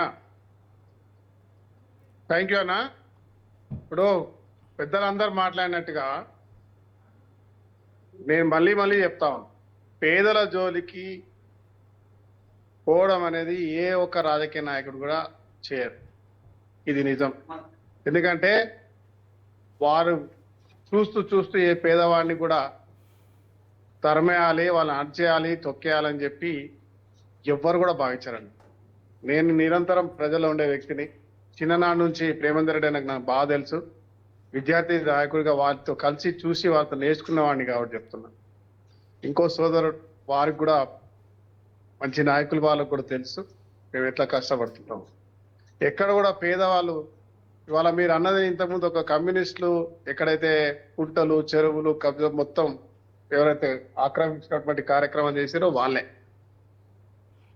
నా ప్రాంతాల్లో కూడా జరిగితే నేను అదే మాదిరిగా వాళ్ళను సంజాయించి వాళ్ళకి అర్థమయ్యేటట్టు చెప్పి ఇతర ప్రాంతాల్లో మొన్ననే దాదాపు 200 ఇళ్ళు తీపిచ్చి వాళ్ళకి వేరే ప్రాంతంలో ఇల్లు కట్టుకోవడానికి అధికారికంగా ఇచ్చే కార్యక్రమం చేస్తున్నా. ఎక్కడ కూడా నష్టం జరగట్లేదు. ఇది ప్రభుత్వం మా ఆలోచన పేదవారికి ఎప్పుడు కూడా బలమైనటువంటి పూర్తిగా పకడ్బందీగా ఇచ్చేటువంటి కార్యక్రమం. మీరు చెప్పినట్టుగా గతంలో కేసీఆర్ గారు మాట్లాడారు, కేటీఆర్ గారు అన్నారు 10,000 ఇండ్లు అక్రమంగా ఉన్నాయి, కూల్చేయాల్సిందని చెప్పి అసెంబ్లీలో చెప్పారు.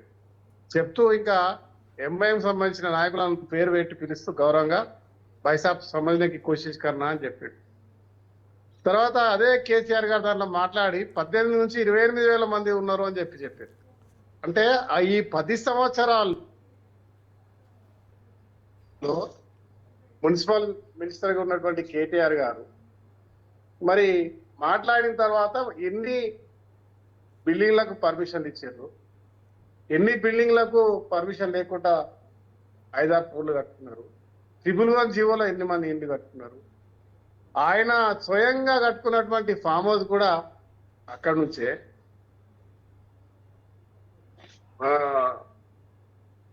రేవంత్ రెడ్డికి ఫామ్ హౌస్ ఉందని మరి ఎక్కడ ఉంది ట్రిపుల్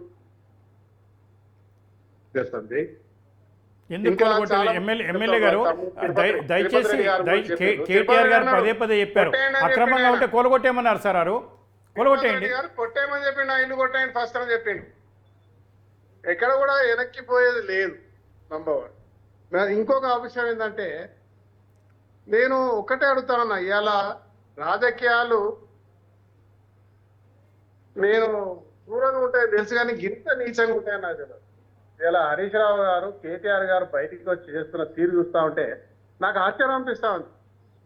సిద్దిపేట దగ్గర ఒక మల్లన్న సాగర్ అని కట్టిస్తారు, మీకు గుర్తే ఉండొచ్చు. R&R ప్యాకింగ్ రైతులను తీసుకుపోయి రక్తం వచ్చేటట్టు చంపారు. వాళ్ళ హక్కును అడిగితే వాళ్ళు దాని తీసుకుపోయి జైల్లో పంపించారు. ఊళ్ళో మునిగినాయి. నా ప్రాంతాల్లో ఎల్లంపల్లి ఊళ్ళు మునిగినప్పుడు మేము ఏ రకంగా సాయం చేసాం, ఎట్లా చేస్తాం అదా. ఈ మధ్యలో వీళ్ళు కంటే చరిత్ర చూసుకుంటే తెలుస్తుంది. వీళ్ళు ఇంత దుర్మార్గంగా చేసినటువంటి ఆ 10 సంవత్సరాల కాలం మరి జరిగిన వాళ్ళు చేద్దామనుకున్నారు. ఇలా చేస్తా ఉంటే దీన్ని రాజకీయం చేయడం తప్ప వేరేది లేదని చెప్పి నేను భావిస్తా ఉన్నా. డెఫినెట్ గా హైకోర్టులో మన హైకోర్టు ఏదైతే గౌరవ న్యాయస్థానంలో వాళ్ళు అడిగినటువంటి దాన్ని నేను డెఫినెట్ గా వారు దాని మీద తప్పు పట్టలే, అందరు కూడా చెప్తా ఉన్నా. కానీ గతంలో ఎవరు పర్మిషన్స్ ఇచ్చినారు, ఎట్లా వచ్చినాయి, దీని వెనక ఎవరున్నారు, ఈ బడాబాబుల సంగతి ఏందో తేల్చాల్సిన అవసరం ఉంది.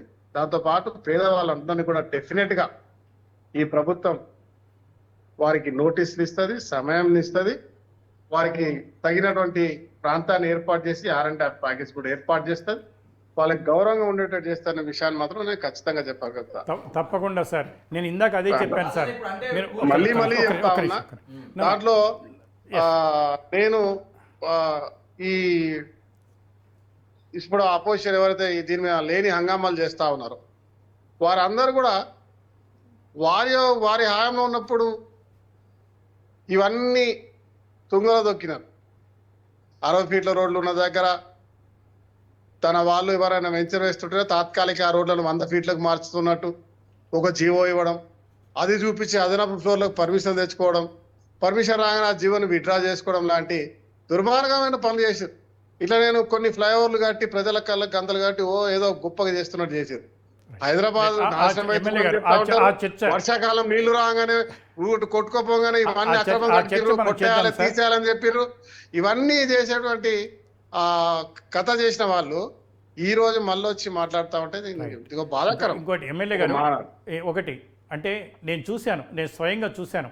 మీరు సెక్రటేరియట్కి వెళ్ళినప్పుడు ఏదైనా ప్రెస్ మీట్ జరుగుతున్నా, ఈవెన్ అధికారులతో సమీక్ష జరుగుతున్నా, మంత్రులు మాత్రమే కూర్చునే స్థాయిలో మిమ్మల్ని పక్కన కూర్చోబెట్టుకొని ముఖ్యమంత్రి గారు చాలాసార్లు మాట్లాడటం నేను స్వయంగా చూశాను sir. We are proud of you for that. దయచేసి Thank you so much. ఏదైతే నిన్న హైకోర్టు చెప్పిందో, మంచి అడ్వకేట్ జనరల్ సుదర్శన్ రెడ్డి గారు ఉన్నారు, రజనీకాంత్ రెడ్డి గారు ఏఐజీ మంచి ఉన్నారు, ఇవాళ జీపీలు కానీ స్టాండింగ్ కౌన్సిల్ కానీ దాదాపు 90% మంచి వాళ్ళని నియమించారు, మంచిగా చాలా చాలా బాగా వాదిస్తున్నారు. అయితే ప్రభుత్వం ఒక్కసారి సమీక్ష చేయండి సార్. మీరిచ్చిన జీవోలు, మీరిచ్చిన చట్టం న్యాయ ప్రకారం ఏమైనా ఉందా, న్యాయస్థానంలో నిలిచే విధంగా ఉండాలి. ఇందాక ప్రేమేందర్ రెడ్డి గారు చెప్పినట్టు ప్రతిదీ కూడా ఏజీ గారి పర్మిషన్ తీసుకున్నాకే, వారి అభిప్రాయం తీసుకున్నాకే జీవోలు ఇస్తారనుకుంటా, ఇవ్వాలని కూడా నేను అనుకుంటాను సార్. ఎక్కడైనా చిన్న చిన్న లోటుపాట్లు ఉంటే సరి చేసుకోండి, పేద ప్రజలకు నోటీసులు ఇవ్వండి, రిహాబిలిటేషన్ ఇవ్వండి. సార్ రామగుండంలో మీకు తెలియదే ఉంది, రామగుండం ఎమ్మెల్యే అంటే మొత్తం ఆంధ్రప్రదేశ్లో ఎన్ని కులాలు ఉంటాయో, ఎన్ని మతాలు ఉంటాయో, ఎంత ఉంటారో అక్కడే ఉంటారు వాళ్ళు. అవును sir. Yeah, thank you sir. నేను ఒకటే చెప్పదలుచున్నా మీ ద్వారా ప్రజలందరికీ సార్, ఎస్ సార్. ఈ రాజకీయానికి ఇప్పుడు ప్రజల చేతుల్లో ఉంది సార్. ఈ బీఆర్ఎస్ రాక్షస క్రీడకు బలి కావద్దు. రైట్. ప్రజాప్రభుత్వం చేపట్టే కార్యక్రమానికి సహకరించండి. డెఫినెట్ గా ఏ పేదవాడికి నష్టం జరగదు. ఇలా మా ముఖ్యమంత్రి గారు చెప్పారు, Right, మా we'll support మంత్రులు you, sir. చెప్పారు, అధికారులు చెప్తా ఉన్నారు. దానికి సరి చేసుకొని ఎవరికైనా నష్టం అయితే తగినట్టుగా న్యాయం జరుగుతుంది. డెఫినెట్ గా వారికి సూచనలతో పాటు వారికి ముందుగానే వారికి అర్థమయ్యేటట్టు చెప్పి వారికి సరైన న్యాయం చేసి తర్వాతనే ఏదైనా జరుగుతున్న విషయాన్ని మాత్రం నేను Sure, తప్పకుండా చెప్పగలుగుతాను. థ్యాంక్ యూ సార్, చర్చలో Thank you, పాల్గొన్నారు. sir. Really Thank thank you you, very thank much. S Premender Reddy గారు. ఇప్పుడు ఒకటి సాంబశివరావు గారు, సార్ హైడ్రాక్ కానీ మూసీ బ్యూటిఫికేషన్ కానీ భారతీయ జనతా పార్టీ కానీ మేము వ్యతిరేకం కాదు. రెండోది రాజ్ ఠాకూర్ గారు లాంటి వ్యక్తి ఏదో పేద ప్రజలకు అన్యాయం చేస్తున్నారు అని చెప్పి నేను అనడం లేదు. కానీ ఈరోజు ఏదైతే అధికారులు హైడ్రా తర్వాత మూసీ బ్యూటిఫికేషన్ అనే యొక్క పేరుతోని జరుగుతున్న తతంగం ఏదైతే ఉన్నదో ఇది చాలా బాధాకరంగా ఉంది. ముఖ్యంగా మూసీ బ్యూటిఫికేషన్ లో కూడా ఏం చేస్తున్నారంటే ముందు పోయి నోటీస్ ఇస్తున్నారు. మీరు అన్నట్టు నోటీస్ ఇస్తే కూడా ఇక్కడ ఏమైందంటే మొన్న నోటీస్ ఇచ్చిన దగ్గర మళ్ళీ శనివారం ఆదివారం రాగానే వచ్చేసి ఏమాత్రం సమయం ఇవ్వకుండా కొట్టేయడం వల్ల ఇవాళ భయభ్రాంతులు అయిపోతున్నారు. నేనేమంటున్నాను, నోటీస్ కంటే ముందు మీరు అన్నట్టు ఎఫ్టీఎల్ను ప్లస్ బఫర్ జోను మార్కింగ్ మీ యొక్క దృష్టిలో ఉంటే ముందు లోకల్గా ఉండే యొక్క వాళ్ళు ఎవరైతే బాధితులు ఉన్నారో, తర్వాత ప్రజాప్రతినిధులు, కార్పొరేటర్లు, ఎమ్మెల్యేలు ఉన్నారు, ఎంపీలు ఉన్నారు, వాళ్ళతో కూర్చునబెట్టి మాట్లాడండి. లేదంటే బాధితులతో మాట్లాడండి, వాళ్ళని కన్విన్స్ చేయండి, వాళ్ళకి వేరే చోట అవకాశం ఇవ్వండి, వాళ్ళ నష్టపరిహారం ఇస్తామని చెప్పండి. ఉదాహరణకు నేను ఒకటి చెప్తాను. మొన్న ఒక వ్యక్తి చెప్పాడు, ఆయన ఎప్పుడో 1980లో 44 years క్రితం ఊళ్ళో 12,000 ఎకరం అమ్ముకొని ఇక్కడ వచ్చి భూమి కొనుక్కొని ఇల్లు కట్టుకున్నాడు. ఒక 2 అంతస్తులు కట్టుకొని కిరాయికి ఇచ్చుకొని కింద ఏదో ఆయన ఉంటున్నాడు. ఆయన ఏమంటాడంటే ఇప్పుడు అది 14,000 ఎకరం అమ్మితే ఇప్పుడు అది 80 లక్షలు అయింది ఊళ్ళో.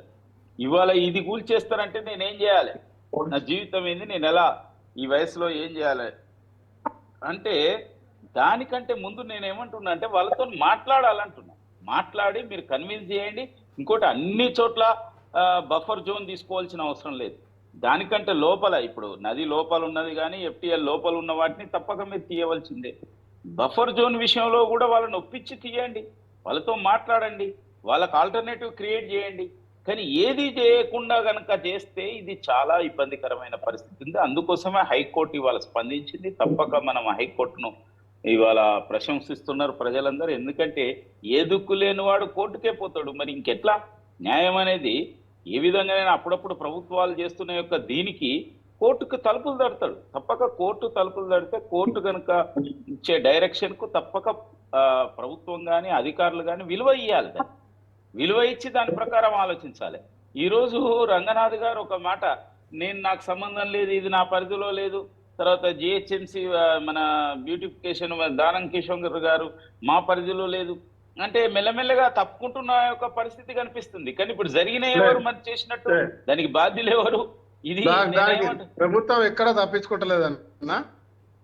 నేను నేను ఎందుకంటే ఒకటే రాజ్ ఠాకూర్ గారు, నేను అనేది మీరు చేయకపోవచ్చు, వాళ్ళు చేసింది ఇదంతా జరిగినాయి కదా. ఇప్పుడు జరిగిన యొక్క తప్పులకు ఇవాళ ఎవరు బాధ్యులు, దాని విషయంలో దానికి ఎవరైతే బాధితులు ఉన్నారో వాళ్ళ గురించి ఆలోచించవలసిన అవసరం ఉంది. డెఫినెట్ గా అదే చెప్తున్నా కదా, నేను ఒక తప్పకుండా విషయం చెప్తాను ప్రభుత్వం సార్. ఆలోచిస్తారని నేను చెప్తున్నా. ప్రేమేందర్ రెడ్డి గారు, మీరు సీనియర్ నాయకులు, ఎమ్మెల్యే గారు కూడా మన దగ్గర ఉన్నారు కాబట్టి చెప్తాను సార్. కార్పొరేటర్ల పరిధి ఏంటండి? కార్పొరేటర్లు హైదరాబాద్లో కార్పొరేటర్ల పరిధి ఎంత ఉంటుంది సార్? స్కూటర్ మీద తిరిగితే ఒక 2 గంటల్లో మొత్తం అందరితో మాట్లాడొచ్చు. ఎక్కడ అక్రమ కట్టడాలు జరుగుతున్నాయో, ఎక్కడ ఓవర్లాప్ జరిగిందో తెలియదండి వాళ్ళకి. అంటే ప్రజా ఆఫీసర్ల మీదే కాదు సార్, ప్రజాప్రతినిధులు కూడా పట్టించుకోవాలి. అంటే ప్రభుత్వ భూముల్ని కాపాడే బాధ్యత వీళ్ళు కూడా తీసుకోవాలి. నాలాలను కాపాడాలి, ప్రభుత్వ భూముల్ని కాపాడాలి, చెరువుల్ని కాపాడాలి. ఒక మంచి తరాన్ని మనం వారసత్వంగా ఇవ్వాలి కదా. వీళ్ళే ఆక్యుపై చేస్తా ఉన్నారు, వీళ్ళే ఓసీలు ఇప్పిస్తా ఉన్నారు. ఇప్పటి నుంచి జరగాలంటే 10,000 మంది 10,000 ఇళ్ళని మార్కింగ్ చేస్తా అన్న కేటీఆర్, ఆ 10,000 ఇళ్ళ ఎవరైతే మార్కింగ్ చేసిపోయిండో, ఆ 10,000 ఇళ్ళనైతే మార్కింగ్ చేసి మెసేజ్లు వాళ్ళకి నోటీసులు పోయిన ప్రభుత్వం ఇచ్చింది కదా, ఇప్పుడు అది కొట్టేయడానికి ఆయన ముందు నిలబడతాడా? సార్ ఇక్కడ ప్రభుత్వాల సమస్య కాదు ఎమ్మెల్యే గారు, ప్రభుత్వాల సమస్య అస్సలే కాదు సార్. చట్టం న్యాయం పరిధి, దీని గురించి మనం ఆలోచిద్దాం. ఎస్ తప్పకుండా సార్. ఒకటి sir, honourable high court honourable judge గారు ఒకటే చెప్పారు, హైడ్రా నిర్మాణాన్ని నేను తప్పు పట్టడం లేదు, జీవో స్టే ఇవ్వాల్సి వస్తుంది. ఎప్పుడు మీరు అనుసరించాల్సిన పద్ధతి. రైట్ నేను వారిని రిక్వెస్ట్ చేపిస్తున్నా, నేను మీ ద్వారా తెలియజేస్తున్నా, ప్రభుత్వానికి చెప్పండి, డెఫినెట్ గా కూల్చేస్తాం. ఠాకూర్ గారు తప్పకుండా sir. No everybody is appreciating you, especially మిమ్మల్ని అందరూ గౌరవిస్తారు. నమస్తే. వారి దృష్టికి వచ్చిన విషయం ప్రజల దృష్టికి రాకుండా ఉంటుందా ఏంది? ప్రేమేందర్ రెడ్డి గారు మీరు సార్ సెంట్రల్ చట్టాలు ఏమన్నా చేస్తారా? ఎందుకంటే ప్రభుత్వ భూములు కాపాడాలి సార్. ఇప్పుడు ఒక్కటి సాంబశివరావు గారు, కేంద్ర ప్రభుత్వం చాలా స్పష్టంగా ఉంది. అందుకోసమే కేంద్ర ప్రభుత్వం భూ సర్వే దీని గురించి కొన్ని డబ్బులు కూడా ఇచ్చింది రాష్ట్ర ప్రభుత్వాలకు. ఇప్పుడు కేవలం మనం ఫిజికల్ యొక్క కింద సర్వే కాదు, శాటిలైట్ యొక్క సర్వేతోని ఎవరు ఎక్కడ ఆక్యుపై చేసినా కూడా వాటిని మారకుండా ఏదైతే మనకు కోఆర్డినేట్స్ ఇవి ఉంటాయో ఆ సిస్టంలో వాటిని నిర్ధారించే యొక్క ప్రక్రియ మొదలుపెట్టింది. కాబట్టి దాన్ని అనుసరించి కానీ లేకపోతే దానికి ఇంకేమైనా మెరుగైన యొక్క పరిస్థితి ఉంటే రాష్ట్ర ప్రభుత్వం టైటిల్ ఒక్కటే లాస్ట్ నేను చెప్పేది, టైటిల్ కు ప్రభుత్వం రెస్పాన్సిబిలిటీ వహించే యొక్క చట్టాన్ని తీసుకురావాలి. ఒకసారి రిజిస్ట్రేషన్ అయిన తర్వాత మళ్ళీ అది కాదు అంటే ఎలానండి? నేను అనేది చెల్లదంటే సామాన్యుడు ఏడికి పోవాలి సార్? రిజిస్ట్రేషన్ అయిందంటే చాలు, టైటిల్ రావాలి తప్పకుండా సార్. అది బాలరాజ్ గారు. ఇప్పుడు సాంబశివరావు ఠాకూర్ గారు మీరు రిలీవ్ అయిపోవచ్చు ప్లీజ్, ఎందుకంటే మీరు ప్రయాణంలో ఉన్నారు. అసలు మీరు ఇంత time, I'm proud of you sir, ఇంత టైం ఇచ్చారు. కలుద్దాం, మళ్ళీ కలుద్దాం మనం. ఎస్, 2-3 అంశాలను బీఆర్ఎస్ పార్టీ ఇలా అధికార పార్టీకి తెలియజేస్తుంది. ఒకటి, హైడ్రా సంబంధించినటువంటి ఏదైతే పేదవాళ్ళ ఇళ్ల పైన మీరు జులుం చేస్తూ ఉన్నారో, ఇలా కాంగ్రెస్ పార్టీని రేవంత్ రెడ్డి గారిని అడుగుతాను నేను. దేశవ్యాప్తంగా ఢిల్లీలో బుల్డోజర్ పోయి కూలగొడితే, పేదవాళ్ళని కూలగొడితే బుల్డోజర్ రాజు క్యా హై అని మాట్లాడుతుంది ప్రియాంక గాంధీ గారు, రాహుల్ గాంధీ గారు. అదే ఉత్తరప్రదేశ్లో బుల్డోజర్ పోతే ఏంది బుల్డోజర్ రాజ్యం, యోగి రాజ్యం నడుస్తుందని చెప్పేసి మీరేం మాట్లాడుతూ ఉన్నారు. మరి ఇక్కడ ఉన్నటువంటి బుల్డోజర్ మాత్రం పేదవాళ్ళ మీదకి పోవచ్చా? మరి అక్కడ కాంగ్రెస్ పార్టీకి అక్కడ ఒక న్యాయం ఇక్కడ ఒక న్యాయం ఎట్లా నడుస్తుంది అనే అంశాన్ని స్పష్టంగా ఇలా మీ టీవీ ద్వారా అడుగుతాను. మొదటి పాయింట్ సార్. రెండవది, ఇవాళ కోర్టు తీర్పుల్ని నిత్యం తప్పుపడతా ఉన్నారు సార్ మీరు. ఇలా కోర్టు ఇదే తీర్పిచ్చింది, ఇలా హైకోర్టు ఏం తీర్పిచ్చింది? 100కు 100% మీరు ఎట్లా మీరు నోటీస్ ఇవ్వకుండా కూలగొడతారు? ఎందుకు పేదవానికి న్యాయం దక్కదా అని చెప్పేసి అడిగింది. పేదవాళ్ళు ఇలా కోర్టుకు పోయేంత అవకాశం ఎందుకు ఇవ్వాలని అడుగుతుంది. దీనిపైన మీరు ఏం చెప్తారో చెప్పండి సమాధానం. దానికి సమాధానం లేదు. ప్లస్ 12,600 ఇళ్ళు ఉన్నాయని చెప్పేసి మీరే చెప్పారు. ఆ 12,600 ఇళ్ళు మీరు వాళ్ళకు ఫెసిలిటీస్ కల్పించే అవకాశం ఉందా? అసలు 4,500 ఇళ్ళే మేము కట్టిన ఇళ్ళే ఉన్నాయి, మీరు ఎవరు కట్టలేరు కదా. కేసీఆర్ గారి నాయకత్వంలో గతంలోనే మేము 1,00,000 ఇళ్ళు కట్టాము. ఆ 1,00,000 ఇళ్లలో 69,784 ఇళ్ళు మేము అందరికి తాళాలు ఇచ్చినాము. ఇంకా 25,000 ఇళ్ళు పునర్నిర్మాణంలో కొన్ని పూర్తి అయి ఉన్నాయని చెప్పినారు. 4,500 ఇళ్ళు కేసీఆర్ కట్టిన ఇళ్ళే ఉన్నాయి. మేము ఒక్క ఇల్లు కట్టలేదని మీరు అన్నారు కదా. మరి ఇలా ఒప్పుకోరు కదా డబుల్ బెడ్ ఇల్లు కట్టినట్టు. మొదటి 2వ పాయింట్. 3వ పాయింట్ మేము ఏడుతున్నాం అంటే సాంబశివరావు గారు, ఇలా 100కు 100% హైడ్రా ఏదైతే ఉందో సార్, సున్నం చెరువులో కావచ్చు, మహబూబ్ నగర్లో సార్ వికలాంగుల కాలనీ 2007లో కాంగ్రెస్ పార్టీ నాటి ప్రభుత్వం ఇచ్చింది సార్. వాళ్ళకు 27 మంది వికలాంగులకు ఆ రోజు ప్రభుత్వం వాళ్ళకు ఎన్ఓసీలు ఇచ్చింది, ప్లస్ వాళ్ళకి ఇల్లు పత్రాలు కూడా ఇచ్చింది సార్. అర్ధాంతరంగా వెళ్ళి వికలాంగులు సార్ వాళ్ళు పాపం బయటికి వెళ్ళలేని పరిస్థితి, నిర్దాక్షిణ్యంగా కూలగొట్టి సార్ 27 ఇళ్ళని. అదేవిధంగా రామ్నగర్ అక్కడ మా శ్రీనివాస్ గౌడ్ గారు కూడా చూశారు. 2 రామ్నగర్లో, వరంగల్ జిల్లాలో రామ్నగర్ మా వినయ్ భాస్కర్ మాజీ ఎమ్మెల్యే గారు వెళ్ళారు. అక్కడ కూడా అర్ధాంతరంగా ఇల్లు కూడా కొట్టేసి బయటికి పంపిస్తారు. ఇక్కడ సున్నం చెరువులో ఏం జరిగింది, నల్ల చెరువులో ఏం జరిగింది, ఇలా ఎల్బీ నగర్లో ఏం జరుగుతుంది, చైతన్యపూర్లో ఏం జరుగుతుంది, అయితే ఐదర్స్ కోర్టులో ఏం జరుగుతూ ఉంది సార్. పేదవాడి ఇళ్లపైన మీరు జులుం చూపించి చిన్నపిల్లలు సార్ వాళ్ళు కొనుక్కున్న నీళ్ళ బాటిల్ని కూడా తీసుకుంటాం అంకుల్ సార్ ఆగండి అన్నా కూడా నీళ్ళ బాటిల్ కూడా అందులో తొక్కేసినారు. బుల్డోజర్తో వాళ్ళు చదువుకునే పుస్తకాలు ఏదైతే ఉన్నాయో ఆ పుస్తకాలను చిదిమేసిర్రు. ఆ చిన్న మనుషుల పైన అయ్యో మేము ఎందుకు ఈ పాపం ఏం పాపం చేసినా మేము మా తల్లిదండ్రులు పేదవాళ్ళుగా పుట్టడమే మా పాపం అని చెప్పేసి ఆ చిన్న పిల్లల మదిలో పడితే ఆ పిల్లల భవిష్యత్తు ఎడిపోతుందని అడుగుతాను బీఆర్ఎస్ పార్టీగా. ఎందుకు మీరు ఈ విధంగా పిల్లలను చదివేస్తా ఉన్నారు, ఆ పిల్లల జీవితాన్ని సిద్ధం చేస్తా ఉన్నారు, పేదవాళ్ళ జీవితాలతో ఆడుకుంటా ఉన్నారు. బీఆర్ఎస్ పార్టీకి మీరు లేవకూడదా? పేదవాడి పైన అన్యాయం జరిగితే పేదవాడి ఇల్లు కూలగొడితే బీఆర్ఎస్ పార్టీ జెండాను కూలగొట్టే మీరు అల్లు కూలగొట్టడం మా హరీశ్రావు చెప్పారు. మేమందరం నిలబడతా ఉన్నాం. ఇలా ముషిరాబాద్ పోయినాం. ముషిరాబాద్ ఏం చేస్తారండి, దాడి చేస్తారా? మా కేటీఆర్ గారి మీద రాళ్ల దాడి చేశారు. అంబర్పేట పోయి చూసాం, ఎల్బీ నగర్ పోయి చూసాం. చూడొద్దా సార్? ప్రతిపక్ష పార్టీగా మేము పోయి చూడొద్దా? మీరు దాడులు చేస్తూ ఉంటారా? మీరు చేయాల్సింది దాడులు కాదు, చేయాల్సింది పేదవాళ్ళకు సమాధానం చెప్పండి. మిమ్మల్ని ఖాళీ చేయిస్తా ఉన్నాం, ఖాళీ చేస్తే మీకు ఎక్కడ మీ ఇల్లు ఇస్తారో చెప్పండి. మీరు ఇల్లు ఇవ్వకుండా, తాళాలు ఇవ్వకుండా, ఇల్లు నిర్మాణం లేకుండా ఉగనే కూలగొడితే వర్షంలో నిలబడ్డారు సార్ ఆడవాళ్ళు, పేద పిల్లలంతా. 100 వాళ్ళు ఆ పట్టాలు కట్టుకొని ఉన్న పరిస్థితి కనిపించింది. కాబట్టి ఇలా సాంబశివరావు గారు కాంగ్రెస్ పార్టీ చేస్తున్న విధానం 100% పేదవాళ్ళ మీద తప్పు. దీని వెనకాల ఇంకోటి ఉందంటే సార్, ఇవాళ ఎవరైతే రాబర్ట్ వద్రా గారు 10-15 రోజుల కింద ఇక్కడికి వచ్చిపోయారట.